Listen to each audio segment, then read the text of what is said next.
modern semi-finals with a deck that is highly favoured in your eyes, Pierre. What are we looking at? We are looking at the Escape Shift Through the Bridge Miracle deck. Yeah. And I really like this deck because I used to play a Through the Bridge Miracle deck back in the days. Yeah, it's been very strong. We're going to go down to the feature match area right now and have a look at it. And I'm very sorry to say, my friends, that the bad guy hasn't left the format completely.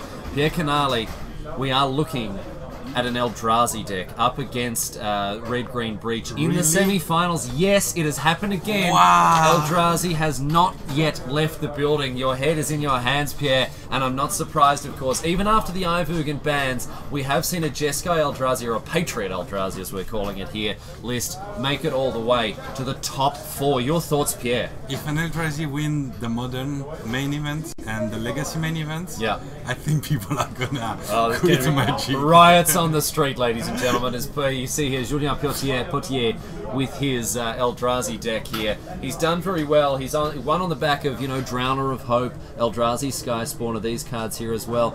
I think, we have seen not so many Eldrazi lists around this table, but obviously this one is probably pretty well tuned, I would imagine.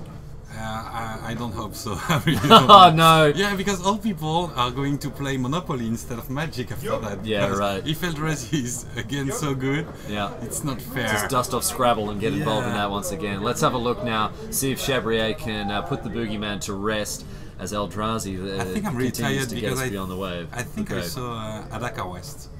Yeah, no, Ataka Waste is it's Jeskai Eldrazi, blue, white, red. Wow, blue, white, red. Wow. Yeah, Adaka Waste, of course, very important in producing colourless mana, which is needed for so many of the powerful Eldrazi spells.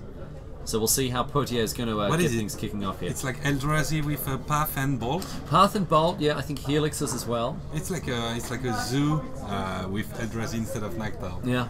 Wow. Yeah, that's the way it goes. It's kind of the colourless instead of the green. An expedition map, yeah. Okay, so it's not as fast as it used to be. No. So now, if it's a turn 5, turn 6 skill, it's totally fine to get Eldrazi in the format again. Yeah. As long as you cannot be killed on 3 or 4, it's good for me. That's fine. Yeah. But I'm still rooting for the bridge deck. Yeah, I think many people will be joining you there. Julien Potier doing a good job of uniting people against the old villain of the format here. Double Reality Smasher in his hand, I can see that. And we're going to kick things off on Chabrier's side with a Stomping Ground off that Arid Mesa. Yeah, the viewer gonna have their reality smash. Yeah, and I think you're not going to be alone in hoping that the breach deck gets over and above it here. I'm a huge fan of Emrakul. Yeah, funny, you don't like the small Eldrazi, but the big one's just fine. Yeah, because it's an Eldrazi, It's supposed to be big. Yeah, but not supposed to be not supposed to be 4/4, isn't it? No. Like Jace, the only real Jace is the big Jace, not the baby Jace.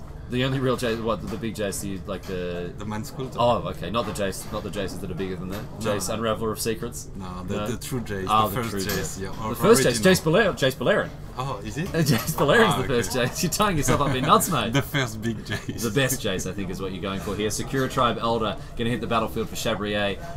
He's looking to ramp hard and fast. Yeah, it's really important because most of the deck can kill turn 4, so he needs to ramp to bridge on turn 4. Scapeshift has been a deck with a slightly slower combo finish than many of the other decks. Splinter Twin traditionally, obviously turn 4 off it there. Storm, Infect, all these turn 4 decks. Scapeshift offers another kill, a combo kill, but a fair bit slower.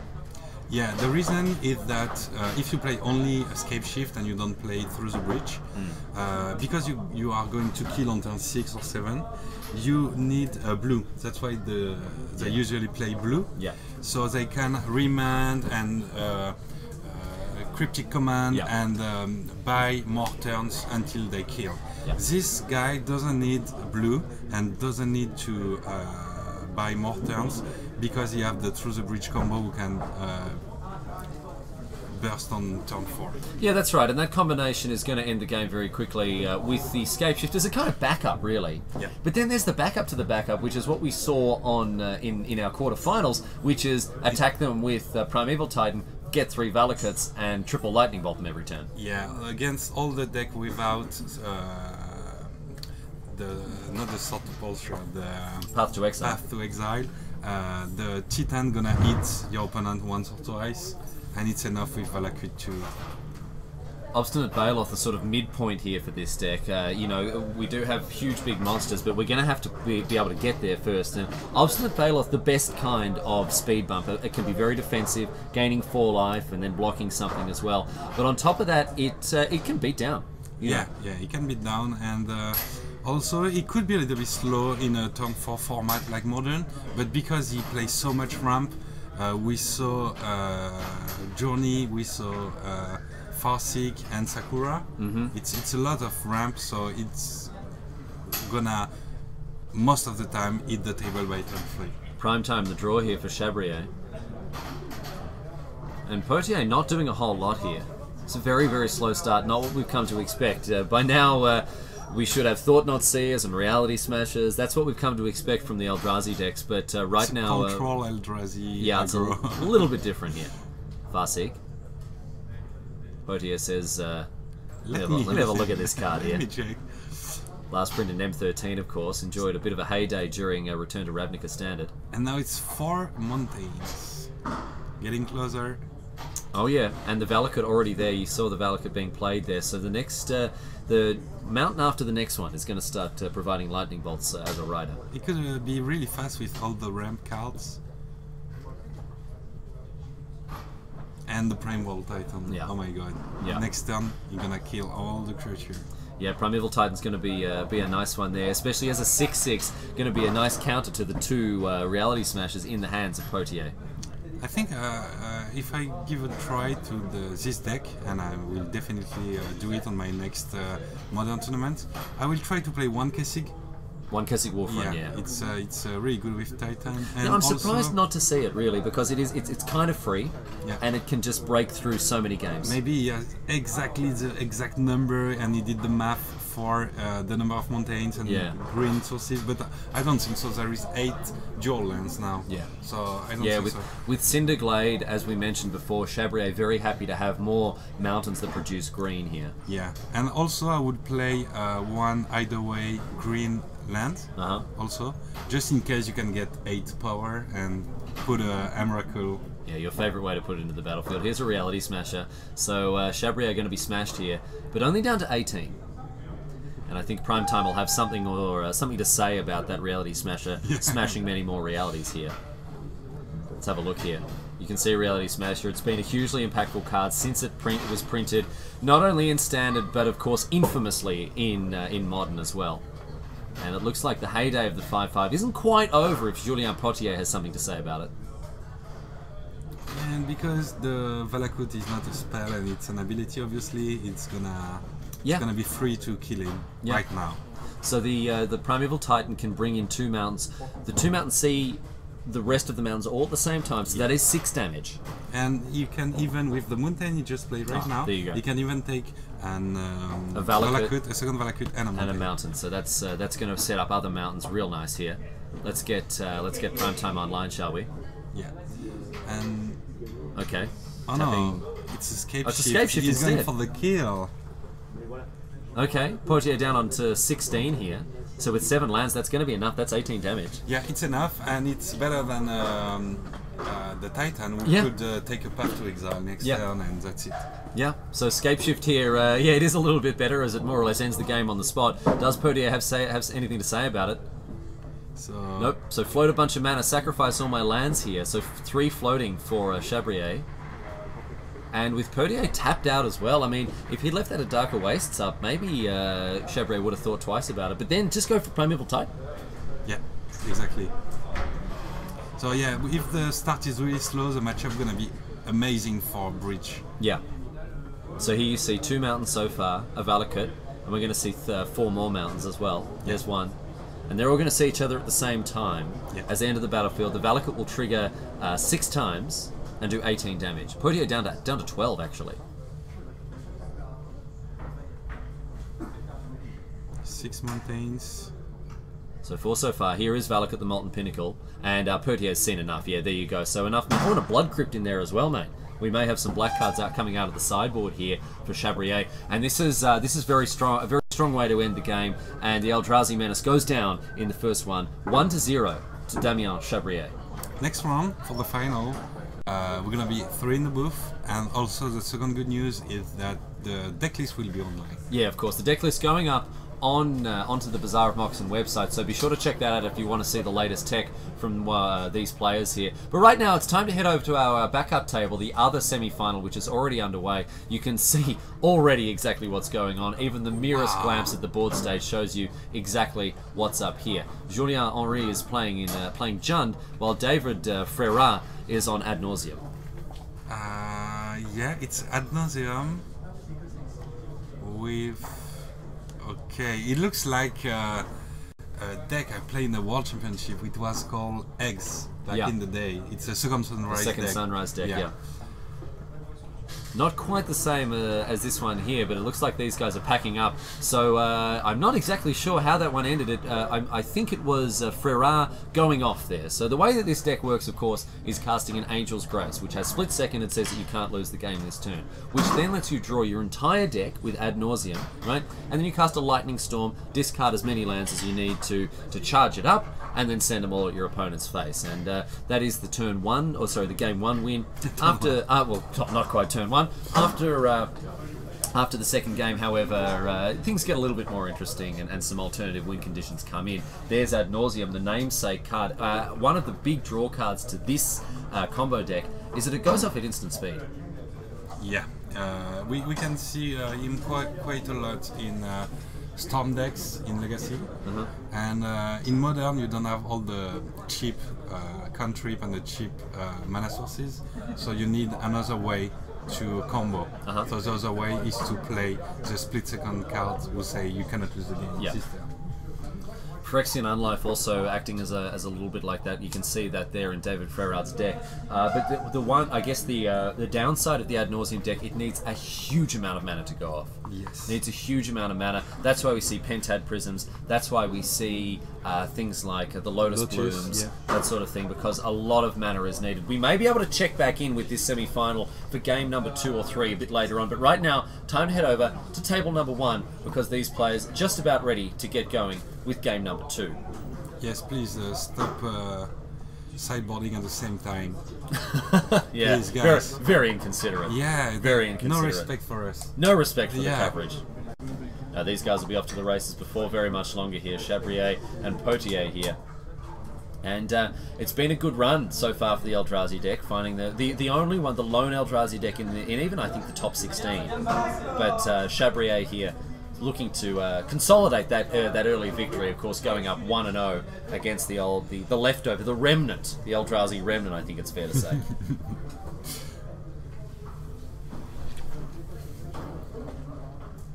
Thousands of euros on the line here for the winner, of course, of this tournament. Already Bazaar of Moxen giving away thousands and thousands and thousands worth of cards, of all sorts of stuff here as well. People have drunk deep from that particular well. Of course, we had our Legacy Championships yesterday. Nearly 300 players registered for that, so a huge turnout. Modern also having hundreds of players today. And of course, I think the highlight for many people today from the Bazaar of Moxen event has been the Vintage, which has just finished up now. You definitely want to go and have a look at the replays for those ones there. Taken down by a fringe strategy featuring a 50-cent rare from Magic Origins. It was absolutely fantastic to see. I know many players will have stuck around to catch the Modern as well, but for those who saw the Vintage, a real treat today, Pierre.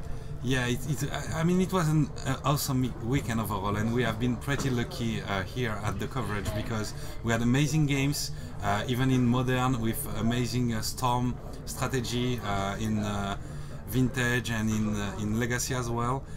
We had really few games where there is a mud deck who stuck his opponent, not interesting at all, nothing happening. It was always really good action all the weekend, and this human deck, wow. Yeah, taking things to the next level, absolutely. And it's interesting you mentioned the mud deck, the shops deck, on the decline since the restriction of Lodestone Golem, something that very many people are happy about. And I mean, I have no hesitation in saying I'm one of them. Yeah, and I'm sure many Vintage players, again, are pretty unhappy that one of their decks got a little bit nerfed, but I think overall very good for the health of the format. Exactly, yeah, it's really important for people who enjoy coverage as well. Yeah. It's a really good news.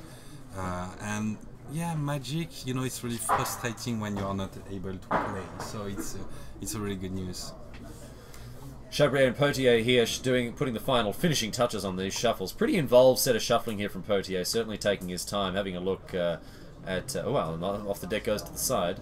Is it a deck check? Is it a deck check in the semi-finals? Have we got a deck check going on here in the semi-finals? We may have to come back to this one here if a judge is sort of making sure everything's looking good there. It's kind of really good to have a deck check because it shows that I don't know, there is more shoveling. Yeah, a lot of stuff going on here in the feature match area. Maybe we might head over to table 2 and see what's going on there. We're going to get things checked out there as we move back over to our ad nauseum Jund matchup here. Jund is a deck that has obviously been around the top tables of Modern for the longest amount of time. There you see the namesake card of the deck on the right, which was of course ad nauseum. Looks like Jund did pick up the first game there. Yes. Yes, when we arrived there were... No, it was ad nauseum. No. I'm now having the producer yelling at me. It was in fact ad nauseum that won, which looked like it was the case. Julien Henry just looking through the deck as we tuned in a few moments ago. But it looks like these guys are going to get to it as soon as Henry has finished mulliganing. Pretty unfortunate timing there. We do apologise for the delay bringing you these matches. Can't do anything about it though.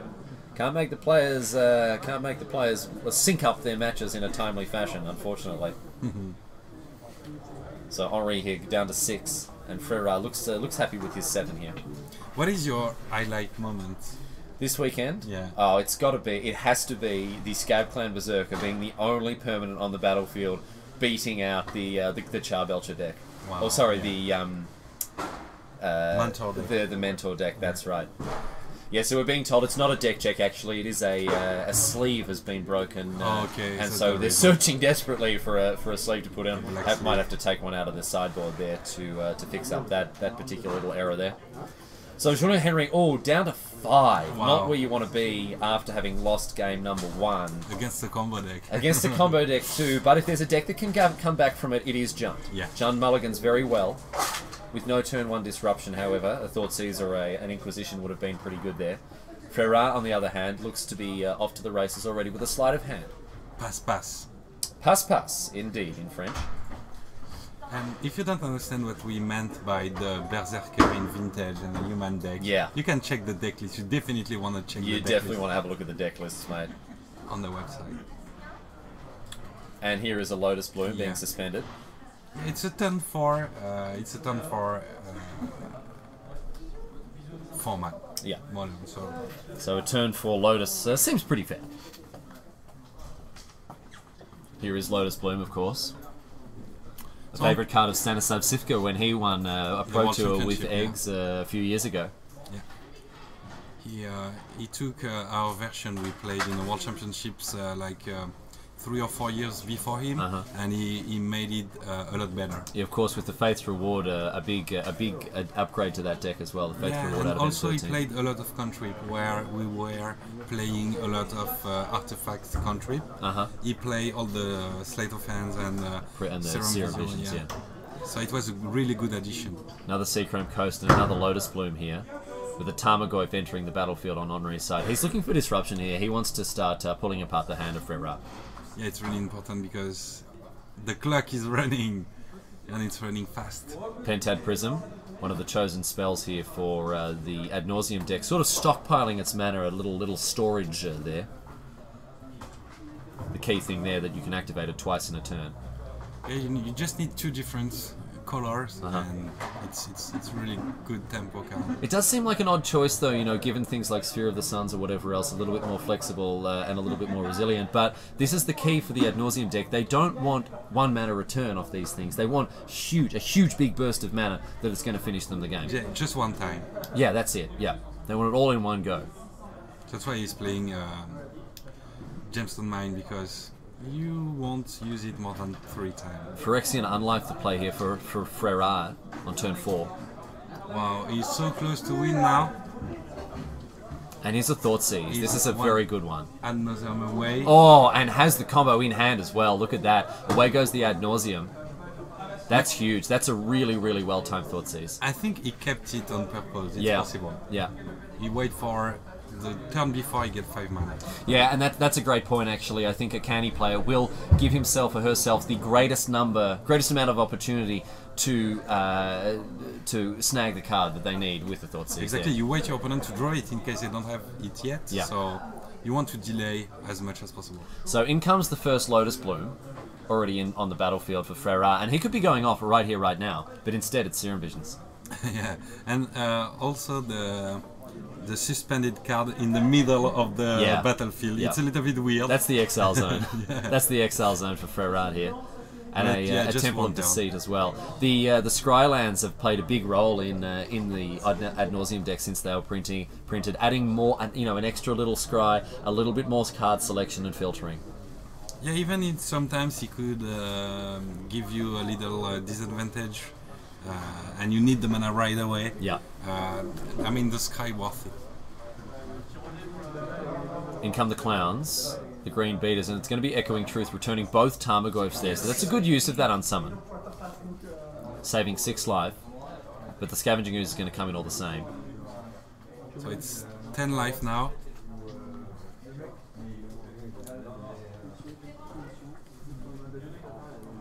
So what's Henri up to here? Can replay one of them. At least, yeah. Echoing Truth, you see there on your screen, it bounces a permanent and all permanents with the same name, a part of a cycle. Echoing Decay, the black one, doing a similar thing, giving -2/-2 to creatures. Very powerful card, Echoing Truth. Seen play in Vintage as well. Do you know the others? The three others? I don't. The white is removing or destroying an enchantment. Okay. The red is destroying an artifact. And the green is giving +2/+2. So Tarmogoyf comes down as a 4/5 now, thanks to that Fulminator Mage. And in we come for 6. Freyra down to 4. Here's an Angel's Grace in hand, so a few more draw steps here. Sleight of hand. Pass. There you see Fulminator Mage. It's the Walking Stone Rain.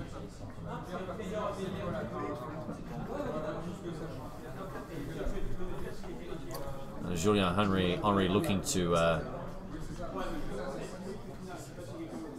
to stifle Freyrad's mana base. Did he destroy the plains with it, however?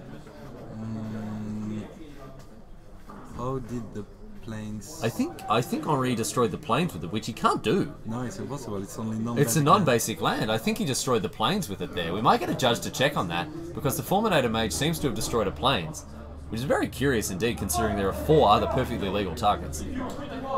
Yeah, and it's the worst land. That's the worst land to destroy! Unless you're playing a Blood Moon or something. It should be another reason, and we are missing it. Yeah, so it looks like Henri may have made a little misstep there in terms of getting rid of that. Oh, the plane was discarded to Liliana. Okay, that makes a lot more sense. Oh, as was the Fulminator Mage. Okay, that makes a lot more sense. There we go. The Fulminator not actually ever hitting the battlefield at any stage. So he's going to keep the Angel Grace. Yep. Going to 1 life. Give him an extra draw before conceding or going off.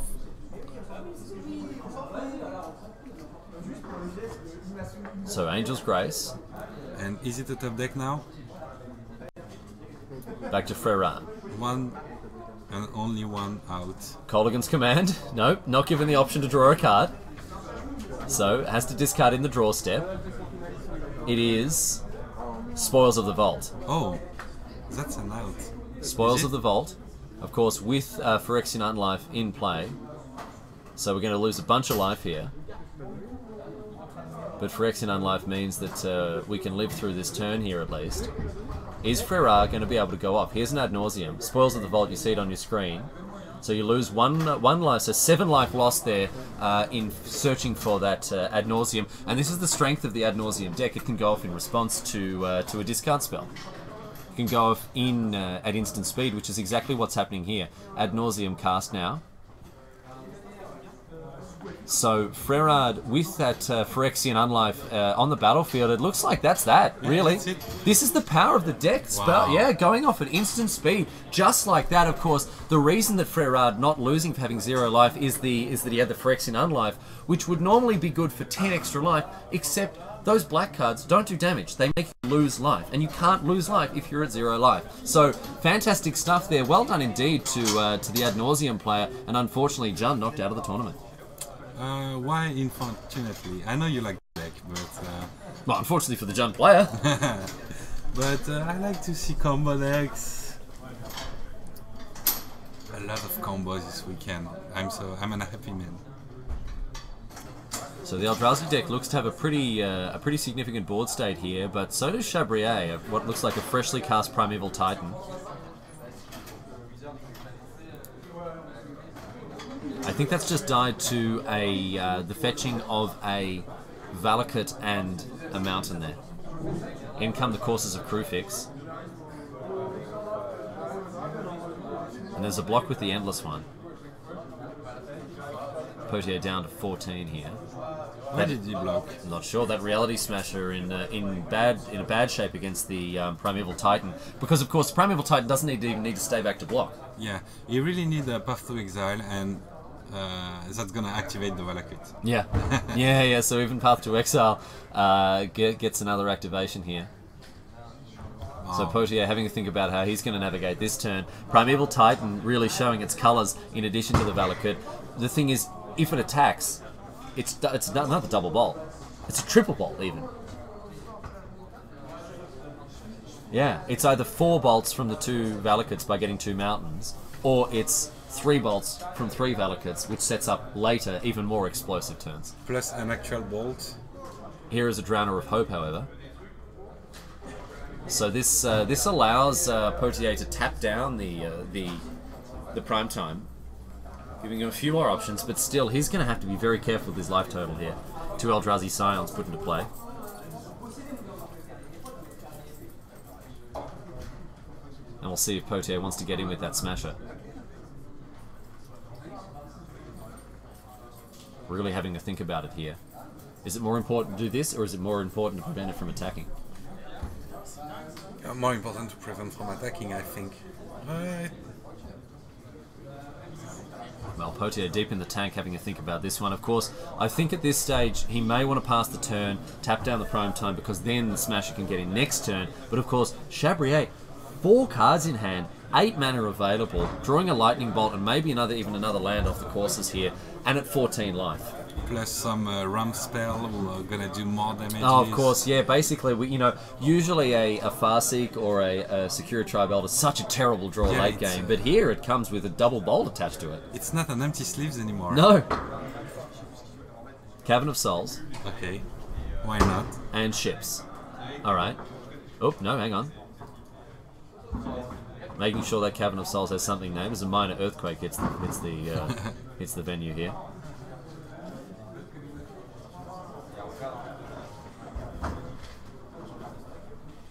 And Potier not really having to worry about counterspells here. He may be naming, who knows, Coward, Camarud, Citizen.